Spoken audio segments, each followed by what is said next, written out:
Shalom, bangun semua ya, dan sambil beraktivitas ataupun sambil cuci piring, sambil masak. Yang penting kita mendengarkan firman Tuhan dan fokus ya. Baik, Bapak Ibu, pagi ini kita memasuki tema yang baru dan bulan ini kita berbicara tentang eh, ataupun minggu ini kita bicara tentang standing firm in faith ataupun berdiri teguh dalam iman. Iman adalah dasar dari segala sesuatu yang kita harapkan. Bukti dari segala sesuatu yang tidak kita lihat. Saudara, gampang untuk berkata bahwa kita orang beriman. Tapi tidak mudah untuk menunjukkan bahwa kita orang beriman. Iman itu adalah sesuatu yang punya dasar, Bapak Ibu. Dan dasarnya adalah kebenaran, yaitu firman. Makanya saya selalu bilang bahwa kebenaran itu nggak bisa ditaruh di bawah. Kebenaran itu harus ditaruh di atas. Ya, menjadi sulu yang tetap harus menjadi patokan kemana arah kita melangkah dan apa yang harus kita lihat. Nah, itu sebabnya Bapak Ibu, kita ini disebut orang beriman. Dan Abraham disebut sebagai bapak semua daripada orang percaya ataupun orang beriman. Nah, jadi kita harus berdiri teguh dalam iman. Standing firm in faith. Terkonfirmasi maksudnya Bapak Ibu. Oh iya, saya melihat Pak Winka. Betul dia orang beriman. Karena dia berdiri di dasar kebenaran. Nah, kita lihat satu persatu pelajaran apa yang perlu kita dapatkan dari kita berdiri di dalam iman yang adalah dasar dari segala sesuatu yang kita harapkan dan bukti dari segala sesuatu yang tidak kita lihat. Dalam 1 Korintus 16 ayat 13 firman Tuhan berkata, "Berjaga-jagalah, berdirilah dengan teguh dalam iman, bersikaplah sebagai laki-laki dan tetap kuat." Bapak Ibu, surat 1 Korintus ini penting untuk kita bisa berdiri teguh dalam iman. Dan surat 1 Korintus dituliskan oleh Rasul Paulus untuk memberikan nasihat kepada jemaat di Korintus yang menghadapi berbagai tantangan besar. Hal yang sama juga disampaikan kepada kita melalui kebenaran firman Tuhan. Karena saya percaya bahwa waktu jemaat di Korintus mengalami permasalahan ini, mereka juga hampir-hampir menyerah, Bapak Ibu. Kalau kita baca di 1 Korintus.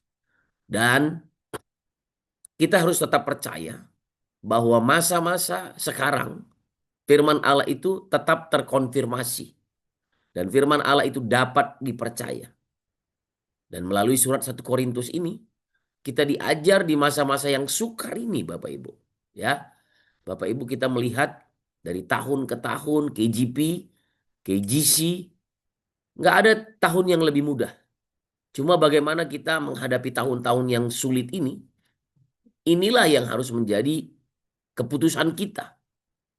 Dalam keadaan apapun, ketika Kristus menjadi satu-satunya pegangan dalam hidup kita, menjadi dasar iman kita, maka apapun yang kita hadapi, sebesar apapun tantangan dalam hidup kita, kita bisa melaluinya. Dan biasanya Bapak Ibu, orang kalau udah melewati, kemenangan besar disediakan. Nah, kita lihat juga apa-apa saja tantangan-tantangan yang sedang dihadapi oleh jemaat di Korintus. Dan juga yang kita hadapi hari-hari ini. Terutama dalam pekerjaan kita di gereja secara khusus, pelayanan. Bagaimana hal-hal yang sepertinya tidak bisa kita lewati di tahun 2020, 2021, 2022, sampai 2025 ini kita lihat ada terlalu banyak tantangan besar, tapi kita melewatinya dengan sukacita. Nah, Akhir zaman ini ada beberapa tantangan-tantangan juga sama seperti yang terjadi di zaman gereja mula-mula. Yaitu yang pertama ajaran sesat yang merongrong kebenaran firman Tuhan. Bapak Ibu, hati-hati dan waspada. Hari-hari ini tidak semua orang yang disebut dengan hamba Tuhan mengajarkan kebenaran. Sekali lagi saya ulangi ya, tidak semua orang yang disebut hamba Tuhan mengajarkan kebenaran.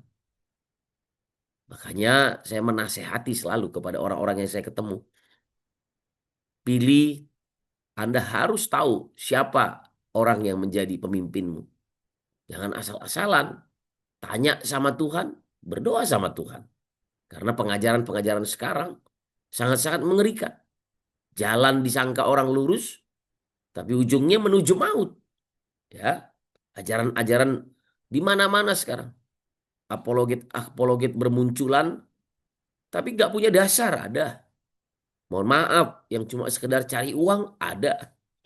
Jadi ajaran-ajaran sesat itu di mana-mana, Bapak Ibu. Dan ternyata ini terjadi sejak zaman gereja mula-mula. Ya, itu yang pertama. Kemudian tantangan besar yang kedua adalah kesesatan moral. Seperti penyembahan berhala dan praktek-praktek hidup tidak bermoral yang merusak kesaksian mereka sebagai orang percaya. Bapak Ibu, banyak kan hari-hari ini kita melihat orang-orang yang melayani, orang-orang Kristen hebat, korupsi. Orang Kristen hebat jatuh dalam dosa perzinahan. Orang Kristen yang kelihatan keren, selingkuh. Kemudian jatuh dalam dosa-dosa yang lain. Masalah uang nggak bisa dipertanggungjawabkan. Masalah moral nggak bisa dipertanggungjawabkan. Ini terjadi Bapak Ibu. Jadi ini tantangan-tantangan yang sedang kita alami. Sehingga orang bilang gini, apa itu orang Kristen? Katanya ke gereja, katanya ini. Wah itu banyak saya dengar Bapak Ibu. Saya nggak percaya. Ya, Mahatma Gandhi pernah bilang gini, kalau Yesus langsung yang ngajar dia, dia percaya. Tapi ketika dia melihat orang-orang Kristen, itu membuat dia nggak percaya. Gitu. Kesaksiannya rusak. Kenapa? Karena kesesatan moral. Ya. Kemudian yang ketiga, Bapak Ibu, ketegangan sosial antar berbagai kelompok dalam jemaat, termasuk perselisihan antara anggota jemaat. Ya, kita di dalam KJP ini dan di gereja kita masing-masing terjadi juga ada yang perbedaan pendapat, tapi kita bersyukur kita tidak sampai berselisih, ya, karena kita selalu mengajarkan bukan masalah benar atau salah, yang penting respon. Jangan sampai berselisih, jangan sampai bertengkar, jangan sampai saling menyalahkan. Amin, Bapak Ibu. Nah, untuk itu kita perlu belajar apa saja yang dimaksud oleh Paulus dalam panggilan untuk berdiri teguh dalam iman. Ada 4 aspek utama dalam 1 Korintus 16 ayat yang ke-13. Ya, dalam 1 Korintus 16 ayat 13 tadi jelas sudah kita baca. Dikatakan begini, berjaga-jagalah, berdirilah dengan teguh dalam iman, bersikaplah sebagai laki-laki dan tetap kuat. Nah, yang pertama Bapak Ibu kita lihat yaitu eh, berjaga-jagalah. Artinya apa? Tidak lengah dalam menjaga hati dan pikiran kita tetap tertuju kepada Kristus. Kata kuncinya Bapak Ibu dalam kita berjaga-jaga, mata yang tertuju kepada Yesus. Hati, pikiran yang tertuju kepada Yesus. Ada satu nyanyian yang berkata begini, mataku tertuju padamu, segenap hidupku ku serahkan padamu, bimbing aku masuk rencanamu untuk membesarkan kerajaanmu. Saudara, kalau mata kita tertuju kepada Yesus, wah itu luar biasa sekali. Kita itu orang yang berjaga-jaga. Ada juga satu pujian yang bilang begini. Selain kau tiada yang lain, ada padaku di surga, ada padaku di bumi katanya. Semuanya cuma bicara tentang Tuhan. Dan nyanyian ini bilang gini, sekalipun Dagingku dan hatiku habis lenyap, gunung batuku dan bagianku tetaplah Allah selama-lamanya. Tujuannya cuma satu, tetap Kristus selama-lamanya. Nah, jadi berjaga-jaga itu maksudnya apa? Tidak lengah, menjaga hati, pikiran tetap tertuju kepada Kristus. Katakan amin Bapak Ibu. Ya, jangan sampai pikiran kita kemana-mana ini. Kita melayani, kita bersaksi, tapi pikiran kita nggak kepada Yesus. Nah, kemarin saya masih khotbah di Teluk Naga, Rock Teluk Naga, KGC Teluk Naga dalam ulang tahun. Saya teringat dengan sebuah pujian lama yang bilang begini, eh, eh, tak pernah kecewa mengiring Yesus. Tak pernah kecewa, kuserahkan semua. Orang kalau yang diiringinya Yesus, maka nggak akan pernah kecewa. Kenapa ada orang kecewa? Karena yang diiringi bukan Yesus. Gitu aja. Nah jadi, ayo berjaga-jaga. Karena kedatangan Tuhan juga udah nggak lama lagi Bapak Ibu. Ya, Markus 13 ayat 33 berkata, hati-hatilah dan berjaga-jagalah. Sebab kamu tidak tahu bagaimanakah waktunya tiba. Katakan amin Bapak Ibu. Kita nggak tahu kapan waktunya akan datang. Kedatangan Tuhan. Ini bicara tentang kedatangan Tuhan dalam Markus ini. Bapak Ibu. Persiapan-persiapan kita. Fokus kepada Yesus. Cari dulu kerajaan Allah dan kebenaran. Maka semuanya akan ditambahkan kepadamu. Jadi nanti di breakout room. Pertama-tama. Apakah Anda tetap berjaga-jaga? Ya, hari-hari ini. Cek hatimu. Fokusmu masih Kristus atau enggak? Pilihannya cuma dua. Dunia atau kerajaan sorga. Ya, makanya Alkitab bilang sama kita, janganlah menjadi serupa dengan dunia ini, tetapi berubahlah oleh pembaharuan pikiran kita. Supaya kita tahu membedakan manakah kehendak Allah, apa yang baik, yang berkenan kepada Allah, dan yang sempurna. Nah, itu bicara tentang berjaga-jaga. Ya, Tuhan sudah mau datang, Bapak Ibu. Saya sangat percaya. Kalau Tuhan belum datang, kita dipanggil duluan. Paling enggak. Nah, Galatia 5 ayat 1 berkata, supaya kita sungguh-sungguh merdeka. Kristus telah memerdekakan kita. Karena itu berdirilah teguh. Dan jangan mau lagi dikenakan kuk perhambaan. Orang yang sudah menerima Yesus harus fokus kepada Yesus. Jangan mau lagi diperhamba oleh dosa. Katakan amin Bapak Ibu. Sebab kita ini sudah dimerdekakan. Kita hidup untuk kebenaran. Kita bukan hidup untuk melakukan dosa lagi. Sebab orang yang sudah mati terhadap dosa tidak akan berbuat dosa lagi. Itu kata kitab Roma, Bapak Ibu. Tapi banyak orang sudah bilang percaya, bilang orang Kristen, bilang anak Tuhan, tapi masih berdosa terus, Bapak Ibu. Ayo berjaga-jaga. Kenapa ini bisa terjadi? Karena fokusnya bukan Yesus. Ya, ketika kita menjaga hati dan pikiran kita tetap tertuju kepada Kristus, itulah yang disebut kita berjaga-jaga. Jadi berdirilah teguh dan jangan mau lagi dikenakan kuk berhambaan. Katakan kepada dirimu Bapak Ibu pagi ini, aku ini hamba kebenaran, bukan hamba dosa. Jadi waktu ditawarkan dengan dosa Bapak Ibu, katakan konfirmasi, firm ya, berdiri teguh. Aku ini hamba kebenaran, bukan hamba dosa. Dosa tidak berkuasa lagi. Dosa tidak ada sengatnya lagi. Hai maut, di manakah sengatmu? Wah, ketika kita berani berkata demikian, Bapak Ibu, fokus kita kepada Kristus. Kristuslah satu-satunya penolong kita. Yesus itulah satu-satunya penolongku yang sungguh. Wah, itu kalau udah kita punya kebenaran ini Bapak Ibu, kita pasti hidup dalam pimpinan Tuhan. Dan kita pasti akan merasakan bagaimana Tuhan bekerja dalam hidup kita. Itu yang pertama. Yang kedua Bapak Ibu, dari 1 Korintus tadi, teguh dalam iman. Ya, artinya apa? Stabil dan tidak goyah dalam keyakinan kepada Kristus. meskipun menghadapi ujian, penderitaan atau tekanan dari dunia. Bapak Ibu, kita harus tetap teguh karena kita berdiri atas dasar iman. Makanya saya bilang berkali-kali, kekristenan ini cuma bicara tentang gini, lu percaya atau enggak? Anda percaya atau tidak?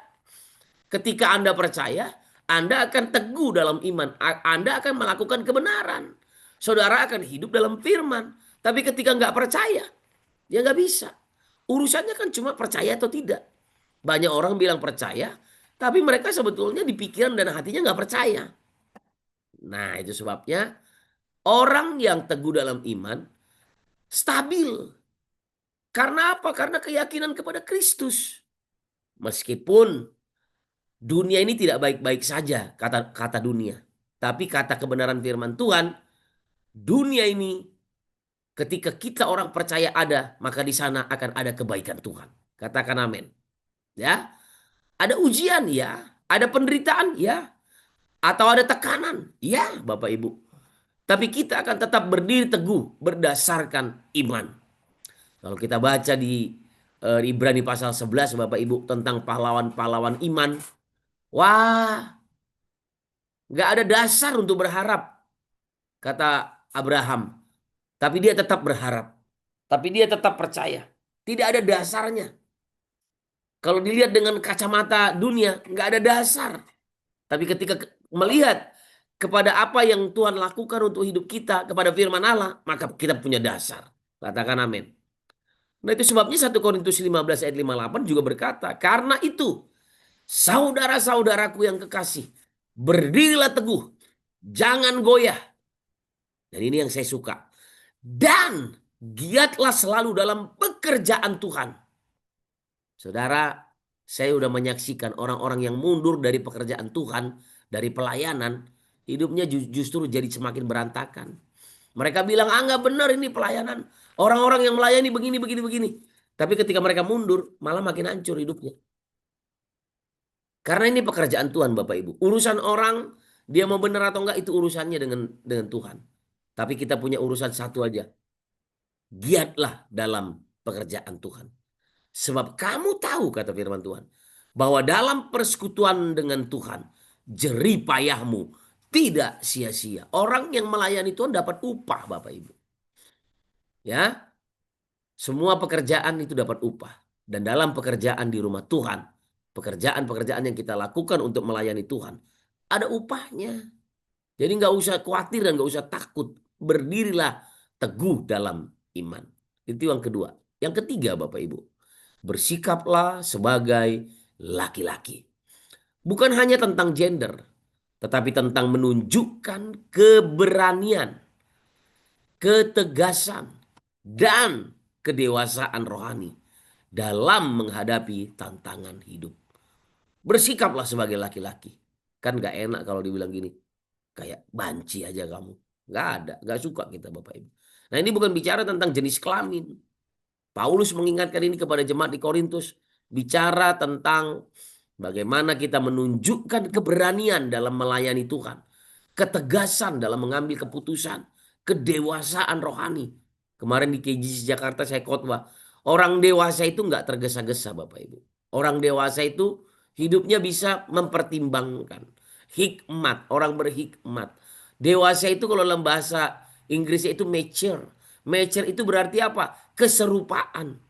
Ya, keserupaan dengan Kristus. Kedewasaan rohani. Artinya apa? Menjadi serupa dengan Kristus artinya apa? Dewasa, Bapak Ibu. Mature.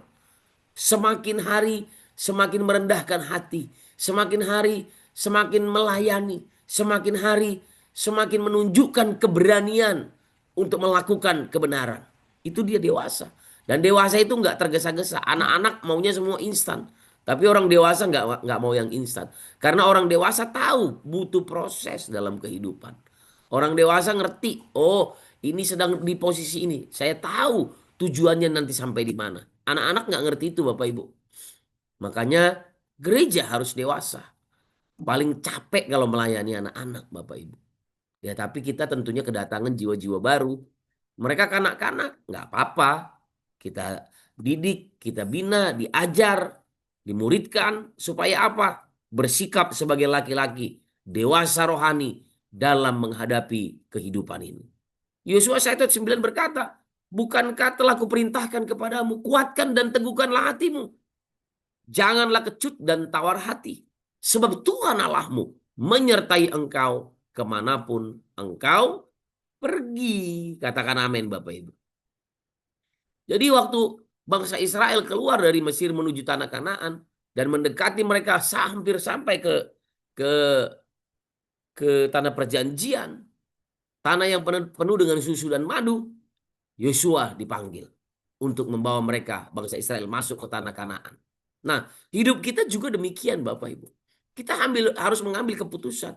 Makanya firman Tuhan menasehati kepada seluruh bangsa Israel dan juga kepada Yosua. Kuperintahkan kepadamu, kuatkan dan teguhkanlah hatimu. Jangan kecut, jangan tawar hati. Janjinya bilang gini, sebab Tuhan Allahmu menyertai engkau kemanapun engkau pergi. Ini diucapkan lagi. Waktu Yesus naik ke sorga, dia berjanji akan meminta kepada Bapa untuk mengirimkan Roh Kudus. Dia berkata, aku akan menyertai kamu sampai pada kesudahannya. Bapak Ibu, bersikap sebagai laki-laki. Saya pribadi, dalam hidup saya mempraktekkan ini Bapak Ibu. Keputusan harus tetap diambil. Enak atau nggak enak sebagai laki-laki. Enak atau nggak enak secara daging ya. Tetapi secara rohani kita harus tahu ini yang benar. Saya harus lakukan ini. Orang mungkin nggak setuju. Tapi ini kebenaran. Kemarin ada beberapa orang telepon saya mengenai tentang firman Tuhan tentunya. Mereka bertanya gini Pak, gini Pak, gini Pak. Tapi gereja saya begini. Tentang pernikahan, perceraian, remarried. Saya bilang, Bapak tanya saya. Oke, saya jawab ya. Tapi bukan berdasarkan keinginan saya. Tapi saya menjawab berdasarkan keinginan Tuhan dan firman Tuhan. Dan saya sampaikan. Nih Pak, tapi datang ke pemimpinmu, datang ke gembalamu. Jangan memberontak. Tapi bersikap sebagai laki-laki. Katakan, begini loh Pak kasusnya. Ini loh kejadiannya. Nggak usah marah, nggak usah juga memberontak. Terus jangan tinggalkan gereja. Ya, kalau gembalamu ataupun pemimpinmu mungkin memutuskan yang lain, tetap teguh berdiri dalam firman. Bukan berarti, oh kalau gitu aku nggak di gereja ini nggak bener nih. Jangan. Ya, bersikap sebagai laki-laki, berdiri teguh. Dalam rumah tangga kan kita gitu juga. Oh nggak bener nih, istri saya nggak bener, oh udah tinggalin aja. Ya repot. Itu bukan bener. Ya, nah jadi Tuhan berjanji, dia menyertai kita. Bersikaplah sebagai laki-laki. Yang terakhir, yang keempat, Bapak Ibu. Yang keempat, tetap kuat. Memiliki kekuatan rohani yang berasal dari Tuhan. Untuk mengatasi segala cobaan dan kesulitan hidup. Efesus 6 ayat 10 berkata, akhirnya katanya. Kalau ada akhirnya, berarti ada yang mulainya kan gitu kan. Ada banyak pesan-pesan yang disampaikan. Tapi pesannya kepada jemaat di Efesus, akhirnya hendaklah kamu kuat. Di mana katanya? Di dalam Tuhan. Di dalam kekuatan kuasanya. Kita kuat bukan karena uang Bapak Ibu. Kita kuat bukan karena jabatan. Hari-hari ini orang melihat, wah dia lagi hebat tuh. Oh dia lagi keren tuh, lagi kuat tuh. Dia lagi benar-benar mantap tuh. Diukur dari apa? Dari apa yang dilihat dengan mata jasmani loh ya. Diukur dari apa? Dari pencapaian-pencapaian. Hari ini kita mau rubah pola pikir kita. Kalau kita mau melihat orang kuat atau enggak kuat, kita lihat hidup di dalam Tuhan atau enggak. Ketika ada orang yang hidupnya di dalam Tuhan, kita lihat kita gini, ini orang kuat. Ketika kita hidup dalam kuasa Tuhan, maka kita akan berkata, ini orang kuat. Banyak orang melihat ketika orang punya ilmu-ilmu, ilmu bela diri, ilmu ini, ilmu nuzum, ilmu wah ini orang kuat. Ya, ayo Bapak Ibu, kita rubah. Kita bukan berasal dari dunia. Ya, cara pikir kita harus berbeda. Kita harus memiliki kekuatan rohani yang berasal dari Tuhan, mengatasi segala cobaan dan kesulitan hidup. Ya, jadi akhirnya hendaklah kamu kuat di dalam Tuhan, di dalam kekuatan kuasanya. Nanti sharingkan 4 hal ini Bapak Ibu. Yang pertama tadi, berjaga-jagalah. Apakah hidup kita hidup yang berjaga-jaga? Yang kedua, apakah kita teguh dalam iman? Dan yang ketiga, bersikap sebagai laki-laki dalam mengambil keputusan. Yang keempat, tetap kuat. Tuhan memberkati kita. Mari kita berdoa. Bapa di sorga, kami datang di hadapan-Mu pagi ini dalam kekudusan-Mu. Kami memohon perlindungan-Mu supaya kami tetap hidup berdasarkan firman Allah. Dalam nama Tuhan Yesus, semua kita yang percaya katakan, Amin.